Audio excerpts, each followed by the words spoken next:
This is a memorial tribute. We are unpacking the life and career of Brandon Clarke. Right. He was a professional basketball player whose journey spanned from the Pacific Northwest down through the deserts of Arizona and straight to the highest echelons of the NBA. A massive journey. Yeah, and on May 11th, 2026, that journey came to this incredibly abrupt end in Los Angeles. I mean, he was only 29. It's just 29 years old. Yeah. And the source material we have to work with today is, well, it's incredibly sparse. It's really brief, yeah. We're basically looking at a short biographical outline and a memorial record. Yeah. You know, birth dates, geographic stops, a draft night trade, and a string of career stats. Right. But if you actually understand the mechanics of what it takes to achieve those specific milestones, those few lines of text, they open up into an absolute epic of human endurance. They really do. And for you listening, you know, whether you obsess over basketball analytics or you just find the psychology of elite human performance fascinating, this deep dive is going to reframe how you look at success. Definitely. We're going to take these raw data points and sort of reverse engineer the sheer force of will required to produce them. Because to understand the magnitude of the destination, you have to measure the distance traveled, right? Yeah, absolutely. And in this case, the geographic blueprint is our starting point. Because geography, it dictates the competitive environment, the resources, and ultimately the athletic friction a young player has to overcome. Right, so let's map that out, because the cultural shifts here are massive. Oh, totally. Our sources place his birth on September 19th, 1996, up in Vancouver, specifically the Metro Vancouver Regional District in British Columbia, Canada. Right, the Pacific Northwest. Yeah. But he isn't raised in that ecosystem. His formative years take place down in Phoenix, Arizona, where he attends Desert Vista High School. And the environmental contrast alone there is just fascinating. Night and day. Exactly. You're taking a child born in a Canadian metropolis, which is known for a somewhat temperate, oceanic climate, and transplanting them into the unrelenting desert heat of Arizona. Yeah. But more importantly, the basketball ecosystem in Arizona is just a completely different beast. Oh, for sure. It's huge there. Right. The high school competition in the Phoenix metropolitan area is this high-pressure crucible. You're dealing with intense local rivalries and a heavily scouted region. But surviving a competitive high school region, that's one thing. Making the jump to Division I college basketball is a statistical bottleneck. It really is. The math is brutal. Out of hundreds of thousands of high school players, a fraction of a percent get a D1 scholarship. Just a tiny fraction. Right. And he lands at San Jose State University in California.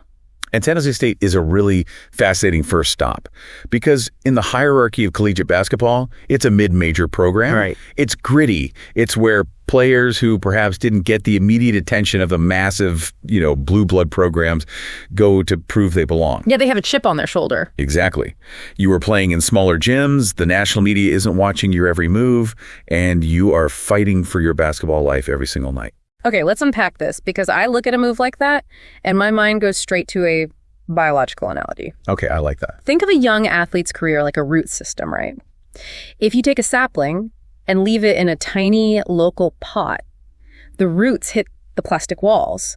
The plant becomes root bound. Right. It just stops growing. Exactly. It stops growing. Yeah. So if you want it to reach the canopy, you have to violently uproot it and plunge it into a larger, more hostile soil environment. That makes total sense. So Phoenix was the first repotting, San Jose State was the second, and he thrives there. He completely outgrows the pot. He really does. But the next move is what really interests me, because he leaves California and heads to Gonzaga. And the psychological weight of that specific transfer, it really cannot be overstated. How so? Well, if you're excelling at a place like San Jose State, you are likely the focal point of the offense. You have security. You have guaranteed minutes on the floor. Right, you're the star. Exactly. So transferring to Gonzaga is essentially tearing down the entire house you just built and starting over from the foundation. I'm trying to put myself in the shoes of a 20-year-old making that call. Like, why would I willingly abandon a campus where I am the undisputed star just to walk into a locker room where everyone was a high school All-American? Because the ceiling is infinitely higher, but so is the floor. Gonzaga is a perennial national powerhouse. Yeah, they're always in the tournament. Always. Their gym is essentially a factory for professional talent. So when you transfer there, You are actively choosing the hardest possible path. Right. You have to learn a vastly more complex offensive system. You have to endure a physical conditioning program designed to break you. And you have to do it while battling for playing time against guys who are just as hungry and talented as you are. It signifies this obsessive, almost reckless pursuit of your own potential. Exactly. It's betting on yourself in the highest stakes environment possible. And performing under that kind of spotlight requires a totally different nervous system. At Gonzaga, every mistake is broadcast on national television. Every missed rotation is dissected by analysts. Which is the exact mental conditioning required for the NBA. Yeah. If you can survive the pressure cooker of Gonzaga, you've effectively calloused your mind. You've learned how to adapt to new schemes, how to silence external pressure, and, how to execute when the stakes are terrifyingly high.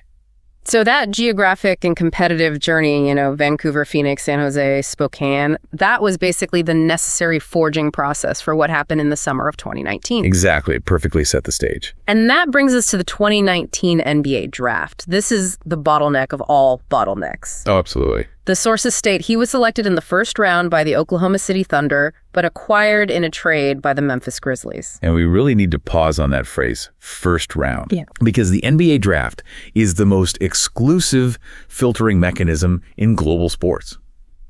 There are tens of thousands of collegiate players. There's a massive pool of seasoned international professionals. Right. But out of the entire human population playing the sport, only 60 names are called. And only 30 of them are selected in the first round. Wow. So getting selected in that first round means every sophisticated scouting department on the planet has run the analytics, watched the film, interviewed your coaches, and collectively agreed that you are a premier human asset. It is the ultimate validation of that relentless repotting process we just talked about. Yeah. The Oklahoma City Thunder invested a first-round pick in him. But, the mechanics of draft night are where the business of basketball collides violently with the human element. Right. Let's dissect those mechanics because honestly, I find this baffling from a human resources perspective. It's wild. Imagine for a second landing an executive position at a Fortune 500 company. The CEO shakes your hand, you put on the company polo, you do a press conference talking about how much you love the city, and then 10 minutes later, HR pulls you aside and says, actually, we just leveraged your contract to acquire a different asset. You're moving to a rival company 3 states over. Your flight is in the morning. Right. How does a 22-year-old process that level of whiplash? Well, it requires extreme compartmentalization.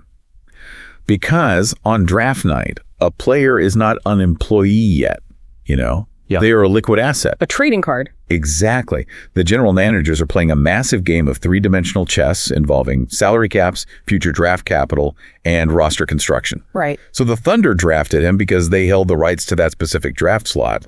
But the deal with the Memphis Grizzlies was likely orchestrated before he even walked across the stage. So he literally puts on the Oklahoma City hat, he's smiling for the cameras, while his professional rights are actively being wired to Tennessee.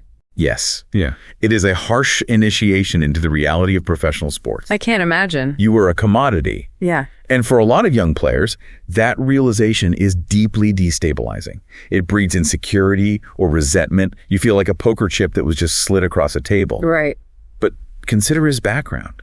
He'd already moved from Vancouver to Phoenix to San Jose to Spokane. He was a master of the abrupt transition. Oh, that's a great point. So instead of crumbling under the chaotic nature of the trade, he utilized the exact same adaptive psychology that got him to the draft in the first place. And that resilience translated immediately. Despite the chaotic nature of draft night trades, he didn't just survive in Memphis, he thrived. He really did. The sources detail his very first season, 2019 to 2020. He earns all rookie honors, and he scores 700 points, which the records explicitly note as his career high. And what's fascinating here is that earning all rookie honors is a monumental achievement. Yeah. The league is effectively voting to say that out of all the new acquisitions that year, you are foundational. You aren't just surviving the speed of the professional game, you are dictating it. Right. And doing so at the power forward position makes it even more impressive. Well, let's get granular about the power forward position for a second. The terminology sounds like a blunt instrument, like a bulldozer or something, but the modern reality of the role is incredibly nuanced, right? Absolutely. Historically, a power forward was just a bruiser. You put your biggest, strongest guy near the rim to absorb physical punishment and grab rebounds. Just elbows and bruises. Exactly. But by 2019, the NBA had undergone a geometric revolution. The floor was spaced out. A modern power forward can't just be heavy, they have to be highly kinetic. Right. They need the raw strength to box out a 260-pound center, combined with the lateral agility to guard a perimeter shooter on the outside. It is a biomechanically exhausting role. You're constantly toggling between brute force and high-speed finesse, exactly. Wow. And he navigated that transition well enough to score 700 points in his rookie year. He did. But here's where it gets really interesting for me. I keep coming back to this statistical anomaly in our sources. Those 700 points were his career high. Right. He peaked in total scoring volume during his debut.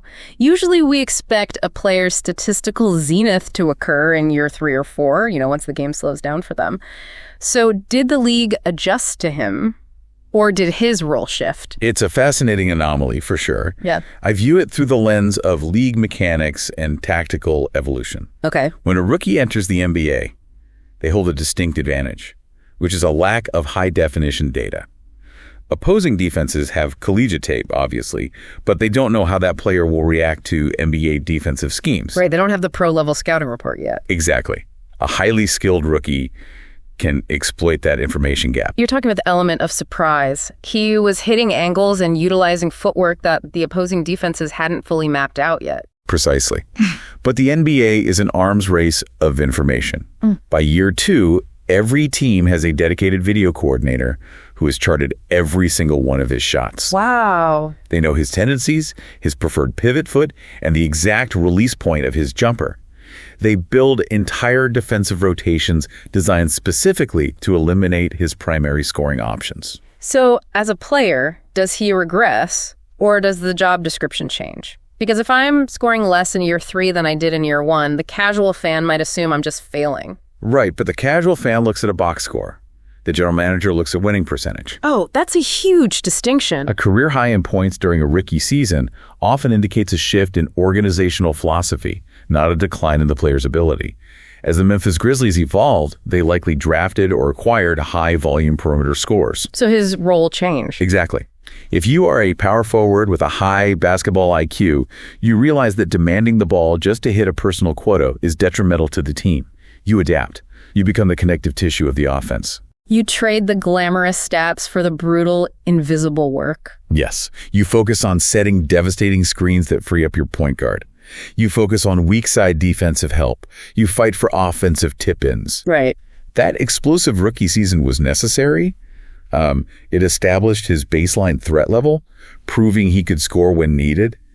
But his long-term value was rooted in his willingness to sacrifice individual glory for collective stability. Which brings us to the aggregate legacy outlined in our sources. This is where the sheer volume of human effort becomes difficult to wrap your head around. It really is. He played 7 total seasons, from 2019 to 2026. Every single one of them was with the Memphis Grizzlies.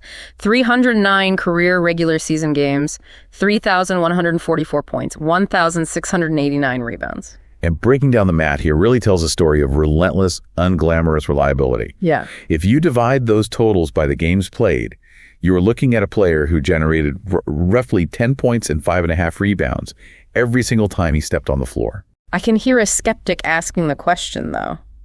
Is a guy who averages 10 points a night really the backbone of a franchise? Right. In a league where superstars are dropping 40 points on a Tuesday, isn't a 10-point guy replaceable? It's a valid question, but it's a fundamental misunderstanding of how championship caliber rosters are constructed. Superstars are highly volatile assets. How so? Well, they require massive usage rates, they have shooting slumps. If your entire system relies solely on an isolated superstar, you will fail against a disciplined defense. Okay. The guys who guarantee you 10 points and 6 rebounds, through sheer grit, offensive putbacks, transition running, capitalizing on defensive mistakes, they provide the baseline buoyancy for the entire team. They keep the ship afloat. Exactly. They ensure the offense never entirely stalls. Finding a player who can maintain that emotional and physical equilibrium night after night without demanding the spotlight is incredibly rare. And doing it 309 times. I marvel at the physical toll of 309 NBA regular season games. The biomechanical toll is staggering. It's unbelievable. It's not just the 48 minutes on the clock. It is the sudden deceleration of a 230-pound frame on hardwood. It is the lactic acid buildup. It is the micro tears in the fast-twitch muscle fibers from fighting for those 1,689 rebounds. And add the logistical nightmare of the NBA schedule to that physical trauma. Playing 309 games means enduring back-to-back nights in different time zones. Oh, the trout. It means boarding a charter flight in Memphis at midnight, landing in Portland at 3 in the morning, sleeping in a pressurized hotel room, and then dragging your battered body into an arena the next evening to battle a fresh opposing front court. Right. The amount of cortisol, adrenaline, and physical fatigue a player has to manage over a 7-year span is just staggering. Which makes the loyalty factor in our source material stand out even more. 7 seasons, entirely with Memphis. We are living in the era of maximum player empowerment. Oh yeah, constant movement. The moment an athlete faces adversity or feels underutilized, they request a trade. They chase larger markets. So to spend an entire career window in one city speaks to a profound mutual loyalty. It implies a deep organizational trust. The Grizzlies looked at his consistency, his lack of ego, and his nightly production, and decided he was a cultural pillar. Yeah. And for the player, after a life of constant geographic upheaval, from Vancouver to Phoenix to San Jose to Spokane, and then the chaotic whiplash of draft night, Memphis became the permanent soil. The roots finally settled. Exactly. He finally found an ecosystem where he could simply be a professional. It is the portrait of a young man who had thoroughly mastered his craft and found his exact place in the world, which honestly makes the final data points in our source material almost impossible to reconcile. It is a devastating pivot. It really is. The records state that Brandon Clarke died on May 11th, 2026. He was in Los Angeles, California. He was 29 years old. 29. If we connect this to the bigger picture and evaluate human development, particularly athletic development, 29 is the absolute apex. Right. It is the brief golden window where a player's physical prime intersects perfectly with their experiential wisdom. Yeah. At 22, you have the athleticism but lack the nuance. At 35, you have the genius but your body begins to betray you. Right. You lose a step. Exactly. At 29, having completed 7 NBA seasons, he was in complete command of his abilities. He had secured his financial future. He had cemented his legacy in Memphis. To have the timeline severed at that exact moment is a profound tragedy. It forces you to grieve for the unwritten chapters, not just the rest of his basketball career, but the entirety of his life after the game. Absolutely. We are looking at an individual who spent 2 decades refining his body and mind for a singular purpose, only to have it all vanish in a single day in Los Angeles. And the way we process and document that kind of sudden loss in the modern era is deeply unsettling. Yeah. The source material provides a memorial ID. 300-215-994. A 9-digit code. A 9-digit code on a server somewhere. A man who played in front of millions, whose kinetic energy was captured by high-speed cameras from every conceivable angle, whose medical data, wingspan, and shooting percentages were cataloged with surgical precision. Right. He is ultimately reduced to an alphanumeric string in a digital graveyard. And the most chilling detail in the entire record is the addendum right below his date of death.